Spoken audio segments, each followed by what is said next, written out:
Hello everyone. NCERT module पे हम काम कर रहे थे। क्लास 6 एंड 7 की पॉलिटी की क्लास मैंने आपको करवाई थी। अब हम क्लास 6 की और 7 की ज्योग्राफी क्लास करेंगे, उसके बाद क्लास 6 एंड 7 की हिस्ट्री क्लासेस करेंगे और धीरे धीरे इसी पैटर्न पे हम आगे को बढ़ेंगे। दूसरा, मैंने आपको बताया था कि पॉलिटी की क्लास के समय कि आपको एक पीडीएफ लेके फॉलो करना है, क्योंकि पॉलिटी में जो कंटेंट है वो बहुत ज़्यादा थ्योरी है क्लास 6 और 7 में, और बहुत ज़्यादा एग्जाम्पल से उनको दिखाया गया है। मैंने ये भी बताया था कि जब ज्योग्राफी क्लासेस शुरू हो जाएंगी, जब हिस्ट्री क्लासेस शुरू हो जाएंगी, तो आपको वहाँ पे बहुत ज़्यादा एमसीक्यू देखने को मिलेंगे और आपको लाइन बाय लाइन जो एनसीईआरटी है वो कराई जाएगी। तो क्योंकि ये भी अभी छोटे बच्चों के लिए है, तो इसमें भी बहुत ज़्यादा एग्जाम्पल तो नहीं है, लेकिन थोड़ी बहुत चीज़ें इसमें बताई गई हैं जो एज ए एग्जाम्पल दी गई हैं। तो उन सबको स्किप करते हुए जो यहाँ का मेन पार्ट है उस पर हम आगे बढ़ते हैं। क्लास 6 की ज्योग्राफी में सबसे पहला जो पॉइंट है पूर्णिमा, ये आपको पता होगा। हाँ, दूसरी एक बात मैं आपसे ये कहना चाहूँगा कि जब आप क्लास 6 की ज्योग्राफी को फॉलो कर रहे हैं, जैसे मैंने आपको क्लास 7 पे एनसीईआरटी में जो एमसीक्यू हैं वो अलग से करवा दिए थे, तो इसमें ना आपको बहुत ज़्यादा थ्योरी भी मिलेगी और एमसीक्यू भी मिलेंगे। तो अगर आप किसी रेफरेंस बुक को फॉलो कर रहे हैं, जैसे लूसेंट को या घटना चक्र को या फिर एनसीईआरटी को ही फॉलो कर रहे हैं, तो आप उनको उसी जगह पे मार्क करते हुए चलिए। और अगर आप किसी बुक को फॉलो कर रहे हैं तो उसमें देख लीजिए, अगर ये कंटेंट वहाँ पे है तो उसे हाईलाइट कर लीजिए या पढ़ लीजिए, और जो चीज़ मिस हो रही है उसको आपने अलग से नोट्स बना लेने हैं। बाकी अगर आप पूरी की पूरी जो एनसीईआरटी है इसको ही अगर आप लिखने पे आएंगे या नोट्स बनाने में आएंगे तो आपका टाइम बहुत ज़्यादा वेस्ट होगा। तो चलिए शुरू करते हैं इस टॉपिक को। तो सबसे पहले हमें पूर्णिमा के बारे में बताया गया है। पूर्णिमा के बारे में आप सभी जानते हैं, जो हर महीने में लगभग एक बार पूर्णिमा आती है, और इसमें जो चाँद है वो पूरी तरह चमकता है और अपनी पूरी आकृति पे रहता है। इसके बाद धीरे धीरे चाँद की आकृति आप जानते हैं कम होती रहती है, और एक समय बाद 15 दिनों के बाद अमावस्या आती है, जिसमें हमें चाँद बिल्कुल नहीं दिखाई देता है। तो एक क्वेश्चन यहाँ पे ये है कि अगर हमें आसमान का अवलोकन करना हो तो हमें अमावस्या की रात को चुनना होता है, क्योंकि इस दिन जो चाँद के प्रकाश से जो डिस्टर्बेंस होती है वो हमें नहीं होगी। दूसरा, खगोलीय पिंड, सेलेस्टियल बॉडीज़ जो होती हैं, सूर्य है, चंद्रमा है, और जो भी हमारे रात के समय आसमान में से चमकते हैं पिंड, उन सबको खगोलीय पिंड कहते हैं। तीसरा पॉइंट तारा है। तारों के बारे में आप सभी ने पढ़ा होगा। तारे जो होते हैं उनके पास अपनी ऊष्मा और ऊर्जा होती है, प्रकाश होता है, और ये अपने प्रकाश से खुद भी चमकते हैं और दूसरों को भी ये प्रकाश उत्सर्जित करते हैं, जैसे सूर्य हमारा एक तारा है। इसके बाद नक्षत्र मंडल, यहाँ पे आप थोड़ा सा गौर कर लीजिए। नक्षत्र मंडल जो होते हैं, आप जानते हैं कि जो तारे हैं वो लाखों की संख्या में होते हैं, और इन लाखों की संख्या में तारों में कुछ तारे एक फिक्स पैटर्न को हमेशा फॉलो करते हैं। तो ऐसे तारे जो एक फिक्स पैटर्न को फॉलो करते हैं उन्हें एक नक्षत्र मंडल कहा जाता है, और इसका जो एग्जाम्पल है वो है अर्सा मेजर और बिग बियर। आपने सप्तऋषि के बारे में सुना होगा, जो ध्रुव तारा जिसकी दिशा को यूज करने के लिए, जिसकी दिशा को प्राप्त करने के लिए हम सप्तऋषि मंडल का यूज करते हैं, तो वो भी हमारा अर्सा मेजर का ही एक भाग है। और ध्रुव तारा क्या है? ध्रुव तारा आप जानते हैं कि इसको दिशा तारा भी कहा जाता है। ये हमेशा उत्तर दिशा को व्यक्त करता है। इसके बाद हम ग्रह पे आते हैं। ऐसे खगोलीय पिंड जिनमें अपना प्रकाश और ऊष्मा नहीं होती है और वह तारों के प्रकाश से प्रकाशित होते हैं, ऐसे पिंडों को ग्रह कहा जाता है। जैसे पृथ्वी सूर्य के प्रकाश से प्रकाशित होती है। दूसरा, अगर हम किसी दूर जगह पे जाकर, जैसे चंद्रमा पर जाकर पृथ्वी को देखेंगे, तो ये भी हमें चाँद की तरह ही चमकती दिखाई देगी, क्योंकि ये भी चाँद की तरह ही सूर्य के प्रकाश को परावर्तित कर रही है। इसके बाद हम सौरमंडल पे आते हैं।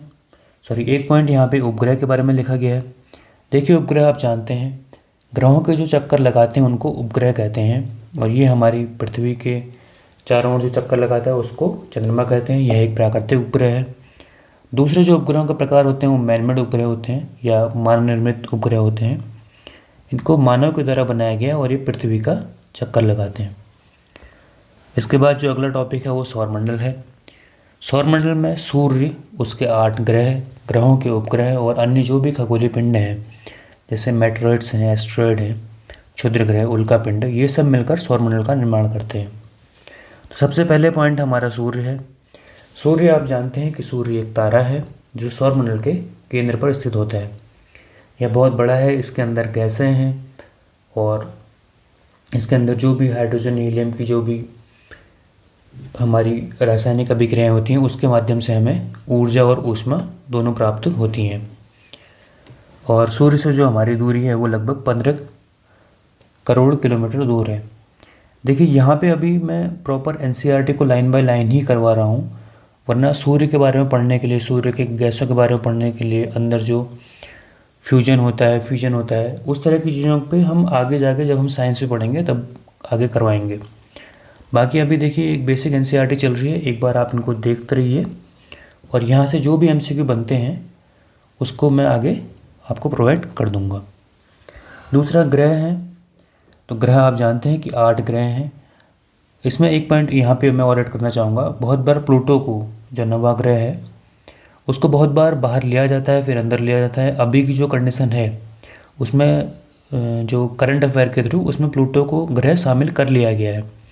लेकिन ये जो पॉइंट है, ये जब हमारा जो पेपर आने वाला होता है, ये क्योंकि करंट अफेयर का पॉइंट है, तो उस समय जब आप करंट अफेयर को फॉलो करेंगे, जैसे अभी के समय प्लूटो को अंदर ले लिया गया है, तो उसके अकॉर्डिंग ये चीज़ें चलती हैं।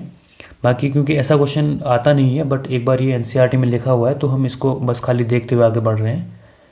तो जो हमारे 8 ग्रह एनसीईआरटी में अभी दिए गए हैं वो आप जानते हैं, बुध, शुक्र, पृथ्वी, मंगल, बृहस्पति, शनि, यूरेनस और नेपच्यून। इसमें से आगे के जो 4 ग्रह हैं इनको इनर ग्रह कहा जाता है, ये ठोस चट्टानों से बने हुए हैं। और बाकी के जो 4 ग्रह हैं, बृहस्पति, शनि, यूरेनस और नेपच्यून, इनको बाह्य ग्रह कहा जाता है और ये जो है वो गर्म गैसों के बने हुए हैं। दूसरा, एक जो कक्षा, ग्रहों की कक्षा के बारे में बताया गया। आप जानते हैं कि सूर्य के चारों ओर जो भी ग्रह हैं वो एक निश्चित पाथ को फॉलो करते हैं, निश्चित एक पथ को फॉलो करते हैं। इन्हीं पथ को हम क्या कहते हैं, कक्षा कहते हैं। और इसके टाइम दिए गए हैं, जैसे बुध ग्रह सबसे, क्योंकि सबसे पास है और इसको सबसे कम समय लगता है, तो इसको लगभग 88 दिन लगते हैं। इसके बाद शुक्र है, उसके बाद पृथ्वी है। ये डाटा हमको आगे दिया गया है और मैंने इसको आगे भी बताया है, तो मैं वहाँ पे आपको लिखा दूँगा। बाकी ये डेटा कभी भी क्वेश्चन इनसे बहुत टफ रहता है कि इन डेटा से क्वेश्चन आ जाए। दूसरा जो इम्पोर्टेंट पॉइंट है वो आप इसको लिख सकते हैं कि जो बौने ग्रह हैं या फिर इनको ड्वार्फ प्लैनेट कहते हैं, इस पॉइंट से एक क्वेश्चन आ चुका है और वो क्वेश्चन ये था कि इसमें से कौन सा ड्वार्फ प्लैनेट है। तो 3 अदर ऑप्शन दिए गए थे और चौथा ऑप्शन उसमें सीरियस दिया गया था। तो एनसीईआरटी पढ़ना इसीलिए इम्पोर्टेंट है क्योंकि बहुत बार छोटी छोटी क्लासेस से भी, मैं क्लास 6 से ही आपको बहुत सारे एमसीक्यू ऐसे दिखा दूंगा जो कि डिफरेंट एग्जाम्स में आए हुए हैं। तो एक क्वेश्चन मैंने आपको ये बता दिया कि ये क्वेश्चन क्षुद्र ग्रह का प्रीवियस एग्जाम्स में आया हुआ है। दूसरा, पृथ्वी का जो शेप है उसको भूभाग कहा जाता है, जियोइड्स इसको कहा जाता है। और दूसरा, पृथ्वी को हम नीला ग्रह कहते हैं क्योंकि इसके 2/3 भाग पर पानी है। इन सब पॉइंट्स को नोट बनाने की ज़रूरत नहीं है, आप कोई भी बुक फॉलो कर रहे हैं या अभी तक अगर आप गवर्नमेंट एग्जाम की प्रिपरेशन कर रहे हैं तो ये बहुत बेसिक चीज़ें हैं, ये आपको पता ही होंगी। दूसरा, प्रकाश की चाल लगभग 3 लाख किलोमीटर प्रति सेकंड है और इसको सूर्य से जो प्रकाश है उसको पृथ्वी में पहुंचने पर लगभग 8 मिनट का समय लगता है। चंद्रमा आप जानते हैं कि हमारी पृथ्वी का एक प्राकृतिक उपग्रह है। चंद्रमा का जो व्यास है वो पृथ्वी के व्यास का लगभग 1/4 है। व्यास क्या चीज़ होती है? व्यास कोई एक गोलाकार अगर वस्तु है तो उसके एक कोने से दूसरे कोने तक जो न्यूनतम हमारी दूरी होती है उसको हम व्यास कहते हैं। ये मैथमेटिक्स का कंसेप्ट है, लेकिन बहुत छोटे से कंसेप्ट है, ये लगभग ये चीज़ें पता होती हैं कि व्यास क्या होती है और त्रिज्या क्या होती है। तो व्यास पूरी की पूरी दूरी होती है। तो पृथ्वी की दूरी का 1/4 अगर मैं चंद्रमा को बोलूँ तो ये d/4 होगा। मैंने इसको आगे जो MCQ उसमें बताया हुआ है। तो पृथ्वी से लगभग 1/4 छोटा हमारा चंद्रमा है। चंद्रमा हमसे 3,84,000 किलोमीटर दूरी पर स्थित है। उसके बाद ये एक रॉकेट का प्रक्षेपण दिखाया गया है कि कैसे हम रॉकेट को भेजते हैं। ये यहाँ पर इसलिए दिया गया है क्योंकि जब हम मानव निर्मित उपग्रह को भेजते हैं, क्योंकि चंद्रमा तो हमारा प्राकृतिक उपग्रह है, तो उसे किस तरह से भेजा जाता है इसके बारे में बताया गया है। इसके लिए मैं आपको बेस्ट एग्जाम्पल ये दूंगा। वैसे तो इसमें देखिए मैं बता देता हूँ, रॉकेट को जब भेजा जाता है तो पूरा का पूरा एक रॉकेट होता है जिसको हम आसमान में भेजते हैं। इसमें ईंधन होता है और इसके ऊपरी भाग पे उपग्रह होता है। जब ये रॉकेट पृथ्वी की कक्षा से बाहर निकल जाता है तो इसका रॉकेट वाला हिस्सा वापस आ जाता है, क्योंकि जिसका काम सिर्फ उपग्रह को छोड़ना होता है और उपग्रह वापस जाकर अपनी पृथ्वी की कक्षा पे जो प्रतिस्थापित है वो हो जाता है। एक वीडियो आप जो अभी इसरो ने हमारा लॉन्च किया था चंद्रयान 3, उसका आप देख सकते हैं। बाकी क्योंकि ये साइंस का कंसेप्ट है तो इसको मैं साइंस में अच्छी तरह से करवाऊँगा। इसके बाद चंद्रमा पृथ्वी का एक चक्कर लगभग 27 दिन में पूरा करता है और इतने ही दिनों में ये अपनी एक अक्ष पर घूमता है। जैसे पृथ्वी आप जानते हैं कि अपनी अक्ष पे एक दिन में घूमती है 24 घंटों में, और जो सूर्य का चक्कर है वो 365 दिन में लगाती है। तो चंद्रमा जो है वो अपनी अक्ष पे भी ये 27 दिन में घूमता है और पृथ्वी के चारों ओर चक्कर भी 27 दिन में लगाता है। इसलिए पृथ्वी से देखने पर हमें चंद्रमा का हमेशा एक हिस्सा दिखाई देता है। तो ये एक पॉइंट है जो यहाँ पे लिखा हुआ है। इससे भी एमसीक्यू बनने के चांस नहीं है, बट एक बार देख रहिए, ये चीज़ें आपको पता होंगी और जहाँ पे एमसीक्यू बनने का चांस होगा मैं वहाँ पे आपको बता रहा हूँ। दूसरा, चंद्रमा पे जो हम बोलते हैं कि चंद्रमा पे जो हमें दाग दिखाई देते हैं वो क्या है, चंद्रमा पे क्या है, बहुत ऊंचे पर्वत, मैदान और गड्ढे हैं, तो उनकी जब छाया बनती है तो उन्हीं को हम पृथ्वी से उनकी दाग कहते हैं। क्षुद्र ग्रह जिनको हम एस्ट्रॉयड कहते हैं, ये क्षुद्र ग्रह बृहस्पति और मंगल ग्रह के बीच जो कक्षाएं हैं, ये जिसको हम बोलते हैं इनर ग्रह और आउटर ग्रहों के बीच में एक एस्ट्रॉयड बेल्ट है पूरी, वहाँ पर तैरते हुए पत्थरों को या छोटे छोटे जो ग्रहों के टुकड़े हैं उन्हें हम एस्ट्रॉयड्स कहते हैं। मेटेरॉइड भी एस्ट्रॉयड की तरह ही जो वायुमंडल में तैरते हैं, जो सौरमंडल में तैरते हैं, हमारे पत्थरों के टुकड़े हैं, उन्हें मेटेरॉइड्स कहा जाता है या उल्कापिंड कहा जाता है। बट जो एस्ट्रॉयड हैं वो अपनी एक बेल्ट में घूमते हैं, इसके आउटर जो होते हैं वो सब मेटेरॉइड्स कहलाते हैं। और जब ये मेटेरॉइड्स पृथ्वी पर आते हैं तो ये जलकर नष्ट हो जाते हैं और जिनको हम क्या कहते हैं, टूटते तारे के रूप में हम इनको जानते हैं। ये भी साइंस का कंसेप्ट है, इसको भी मैं आगे बताऊंगा। अभी क्योंकि चल रहे हैं तो एक बार थोड़ा बहुत मैं इसके बारे में बता रहा हूँ। उसके बाद सौरमंडल आप समझ गए हैं, सूर्य एक तारा है, उसके चारों ओर ग्रह और उपग्रह जो भी घूम रहे हैं वो एक सौरमंडल है। तो जिस तरह से सूर्य एक तारा है, उसी तरह से जब बहुत सारे असंख्य लाखों तारे मिल जाते हैं तो उन तारों के समूह को हम आकाशगंगा कहते हैं या मिल्की वे कहते हैं। और जब बहुत सारी आकाशगंगाएँ मिल जाती हैं तो उसके बाद हमारा ब्रह्मांड बनता है। तो ये एक बेसिक थ्योरी है, क्योंकि हम एनसीईआरटी को लाइन बाय लाइन कवर कर रहे हैं तो भले ही छोटे क्लासेस का है, इसको मैंने आपको बता दिया। छोटे क्लासेस से भी एमसीक्यू बनते हैं, ये भी मैंने आपको बता दिया है, और आगे मैं आपको कुछ एमसीक्यू बता देता हूँ जो यहाँ से बन सकते हैं। देखिए, अब हम एमसीक्यू पे आते हैं। आसमान का अवलोकन करने के लिए आपको कौन सी रात को प्रेफर करना है? अमावस्या की रात को, अगर आसमान साफ हो तो। दूसरा, तारों का टिमटिमाना, ये अपवर्तन का एक उदाहरण होता है और ये उत्तराखंड लोअर पीसीएस 2021 के एग्जाम्स में आ चुका है। तीसरा, सप्तऋषि समूह क्या होता है? जो हमने बताया था कि नक्षत्र मंडल तारों का एक जो फिक्स समूह होता है, फिक्स पैटर्न को जो फॉलो करता है, उसे नक्षत्र मंडल कहते हैं। और जो सप्तऋषि समूह है वो अर्सा मेजर नक्षत्र मंडल का एक भाग है। ये स्टेटमेंट मैंने आपको बताया है, ये स्टेटमेंट कभी भी ट्रू फॉल्स में पूछा जा सकता है, या फिर इसको स्टेटमेंट, जैसे इस बार वीडियो के ऊपर में स्टेटमेंट आया था तो उसके रूप में रखा जा सकता है कि अगर हम चंद्रमा से पृथ्वी को देखेंगे या बहुत अधिक दूर से अगर हम पृथ्वी को देखेंगे तो ये भी हमको चंद्रमा की तरह चमकती हुई प्रतीत होगी। उसके बाद, सूर्य से पृथ्वी की दूरी कितनी है? 150 मिलियन, 150 मिलियन या 15 करोड़ किलोमीटर की दूरी पर है। परिक्रमण के बारे में मैंने बताया था कि जैसे जैसे ग्रह पृथ्वी की कक्षा से दूर होते हुए जाएंगे वैसे वैसे उनका परिक्रमण काल बढ़ता जाएगा। जैसे बुध का 88 दिन है, शुक्र का 255 दिन है, पृथ्वी का 365 दिन है। आंतरिक ग्रह, जो अंदर के 4 ग्रह हैं उनको आंतरिक ग्रह कहा जाता है और ये चट्टानों से बने हुए हैं। आंतरिक ग्रह के बाद एस्ट्रॉयड बेल्ट आती है और उसके बाद बाह्य ग्रह आते हैं। बाह्य ग्रह जो आउटर 4 ग्रह हैं, ये बहुत बड़े आकार के हैं और गैस और तरल से बने हुए हैं। इसके बाद सूर्य से दूर जाने पर ये 3 चीज़ें होती हैं। ये एज ए स्टेटमेंट पे पूछा जा सकता है कि कौन सा सही है, गलत है। सबसे पहले तो देखिए ऑर्बिटल डिस्टेंस बढ़ेगी, जैसे ये जो डिस्टेंस है ये कम है, उसके बाद ये दूसरी है, ये ज़्यादा है। फिर तीसरी वाली और ज़्यादा है। तो जितना हम दूरी में जाते रहेंगे उतनी ऑर्बिटल डिस्टेंस या कक्षाओं के बीच की जो दूरी है वो बढ़ती जाएगी। दूसरा, अगर हम किसी ऊर्जा के स्रोत से जैसे जैसे दूर जाते हैं तो वैसे वैसे जो हमें जो तापमान है वो कम लगता है। तो यही जो कंसेप्ट है वो सूर्य के साथ भी फॉलो करता है। सूर्य से हम जैसे जैसे दूर ग्रहों पर जाते जाएंगे, जैसे पृथ्वी से मंगल पर जाएंगे, फिर बृहस्पति पर जाएंगे, शनि पर जाएंगे, तो तापमान कम होता जाएगा और साथ में सूर्य का गुरुत्वाकर्षण बल भी कम होता जाएगा। इसके बाद अगला क्वेश्चन ये है कि पृथ्वी की जुड़वा ग्रह किसको कहा जाता है? तो वो शुक्र को कहा जाता है। ये क्वेश्चन आपने बहुत बार लूसेंट में देखा होगा या जो भी आप सामान्य ज्ञान की बुक फॉलो करते हैं उसमें ये लिखा रहता है। इसका कारण ये है कि इसका जो आकार है और आकृति है वो लगभग पृथ्वी के समान है। ड्वार्फ प्लैनेट बौने ग्रह मैंने आपको बताया था, जो ग्रह बहुत छोटे ग्रह हैं तो उन्हें ड्वार्फ प्लैनेट कहा जाता है और इसके 2 एग्जाम्पल हैं। इन दोनों को आप हमेशा ध्यान में रखिए, 2003 UB313 एंड सीरस। सीरस के बारे में तो एक क्वेश्चन ऑलरेडी आ चुका है। उसके बाद प्रकाश की चाल 3 लाख किलोमीटर प्रति सेकंड होती है, जिसको हम 3 × 10⁵ किलोमीटर प्रति सेकंड या 3 × 10⁸ मीटर पर सेकंड। ये science class 9th class 10th की साइंस का एक पार्ट है कि हम मात्रकों कैसे चेंज करते हैं, ये आपको वहाँ पे बताया जाएगा। बाकी एक बार देख रहिए ये चीज़ें।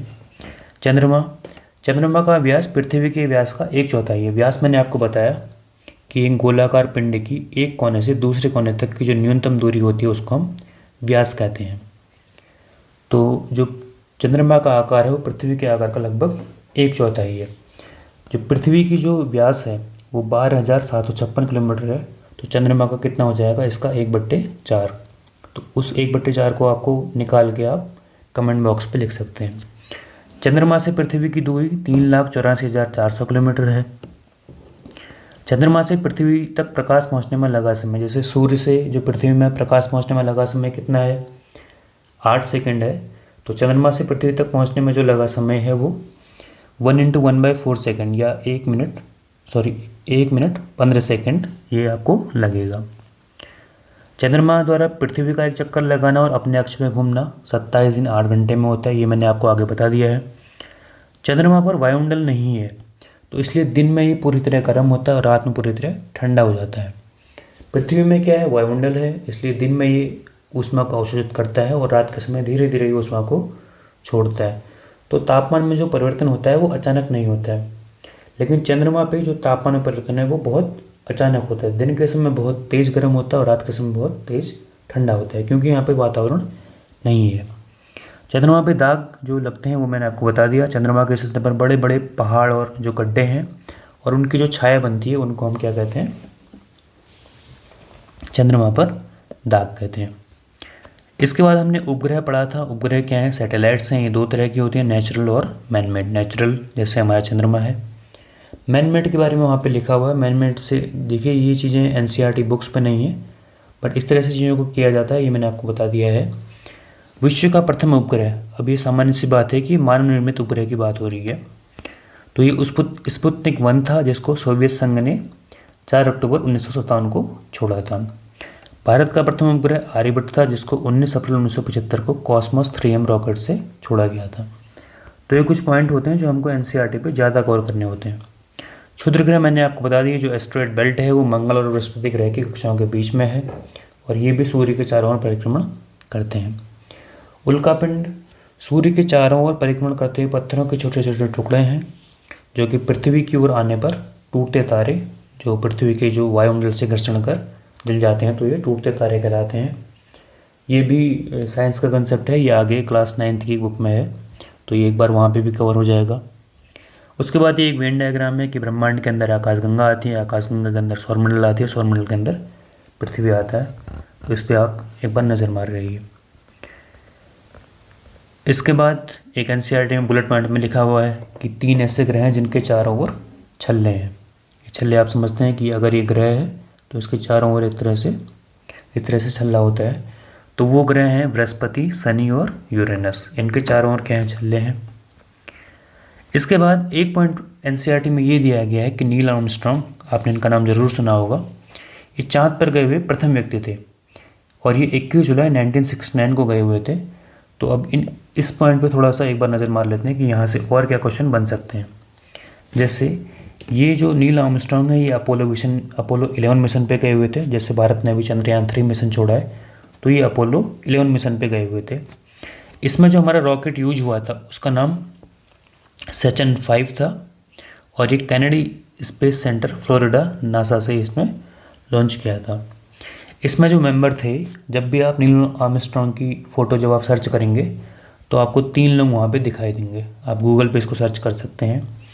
उसमें से एक नील आर्मस्ट्रांग है, एक एडविन एल्ड्रिन है, और तीसरे हैं माइकल कॉलिंस। तो नील आर्मस्ट्रांग और एडविन एल्ड्रिन ये दोनों हमारे चाँद पर गए थे। ये दूसरे व्यक्ति थे एडविन एल्ड्रिन, तो इसको आप नोट कर सकते हैं। इस मिशन की ड्यूरेशन क्या थी? इस मिशन की ड्यूरेशन 16 से लेकर 24 जुलाई 1969 थी। और ये लैंड कहाँ हुआ था? सी ऑफ ट्रैंक्विलिटी विया ईगल। ईगल क्या है? एक रोवर है। जैसे अभी चंद्रयान 2 और 3 गए थे तो उसमें विक्रम रोवर का यूज किया जा रहा है, तो उसी तरह से एक रोवर था। इसके बाद एनसीईआरटी में ही एक वहाँ पे पॉइंट दिया गया है कि क्या आप ऐसे भारतीयों को जानते हैं जो अंतरिक्ष पे या चाँद पे गए हुए हैं? तो इस पॉइंट के बारे में देखिए, ये 3 भारतीय हैं जो अंतरिक्ष पे गए हुए हैं। उसमें से एक है राकेश शर्मा, कल्पना चावला और सुनीता विलियम। राकेश शर्मा पहले इंडियन हैं जो चाँद पर गए हुए हैं और एकमात्र इंडियन भी है, क्योंकि बाकी की जो 2 हैं कल्पना चावला और सुनीता विलियम्स, ये जब चाँद पे गई थी तो ये अमेरिका की या नासा का हिस्सा बन के गई थी। ये एज ए इंडियन अमेरिकन वहाँ पे गई हुई थी। तो ये एक पॉइंट है। बाकी इनके बारे में जो मेन पॉइंट है जहाँ से क्वेश्चन आ सकते हैं वो मैंने यहाँ पे लिखे हुए हैं। मैं एक बार आपको बता देता हूँ। इन पॉइंट्स को आपने नोट कर लेना है, क्योंकि बहुत अगर क्वेश्चन डीप बने तो ऐसे क्वेश्चंस आ सकते हैं। राकेश शर्मा विंग कमांडर थे, ओनली इंडियन जो स्पेस में गए थे। ये सोयूज T11 मिशन पे गए हुए थे और ये 3 अप्रैल 1984 को स्पेस पे गए थे। सोवियत इंटर कॉस्मोस प्रोग्राम के तहत ही गए हुए थे। इसके बाद कल्पना चावला पे आते हैं। ये इंडियन बॉर्न अमेरिकन एस्ट्रोनॉट थी। इनका जन्म करनाल हरियाणा में हुआ था। इनकी जो पहली फ़्लाइट थी वो 19 नवंबर 1997 को थी STS-87 मिशन पे।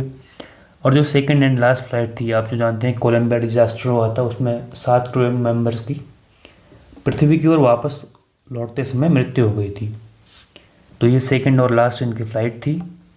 और ये STS-107 2003 में ये इनकी डेथ हो गई थी, कल्पना चावला की। सुनीता विलियम्स ये भी एक इंडियन अमेरिकन है और ये अभी भी एक्टिव एस्ट्रोनॉट्स हैं।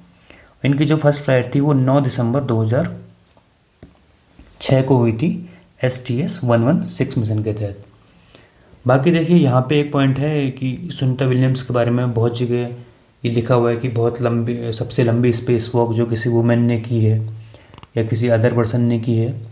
देखिए, ये डाटा करंट अफेयर के अकॉर्डिंग चेंज होता रहता है।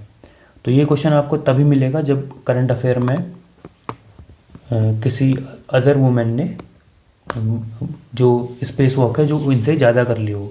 तो ये करंट अफेयर का एक पोर्शन रहता है। तो ये जब आप करंट अफेयर फॉलो करेंगे तो वहाँ पे आपको कंटिन्यूस इन चीज़ों पर नज़र लगानी होती है। बाकी एनसीईआरटी का जो पढ़ने का तरीका था, जैसे बुलेट पॉइंट्स को कवर करते हैं, मैंने आपको बता दिया। क्लास 6 में बेसिक एनसीईआरटी क्योंकि होती है, मैंने आपको इसमें जहाँ जहाँ पे एमसीक्यू बन सकता है और जो एक बेसिक रीडिंग है वो मैंने आपको करवा दी है। बाकी जैसे जैसे क्लास में आगे बढ़ेंगे, 7th 8th 9th में आएंगे, तो फिर चीज़ें वहाँ पे कॉम्प्लेक्स होना शुरू होंगी, वहाँ पे थोड़ा डिटेल में पढ़ाए जाएंगे। अभी क्योंकि बहुत बेसिक चीज़ें हैं, बहुत ज़्यादा टाइम इसमें नहीं देते हैं। और पढ़ने का तरीका मैं एक बार फिर बता देता हूँ आपको। अगर आपके पास कोई बुक है तो उसमें आप एक बार उसको मार्क कर सकते हैं, और जो चीज़ आपके पॉइंट्स छूट रहे हैं उसको आप नोटबुक में कॉपी करके उन चीज़ों का रिवीजन बाद में कर सकते हैं।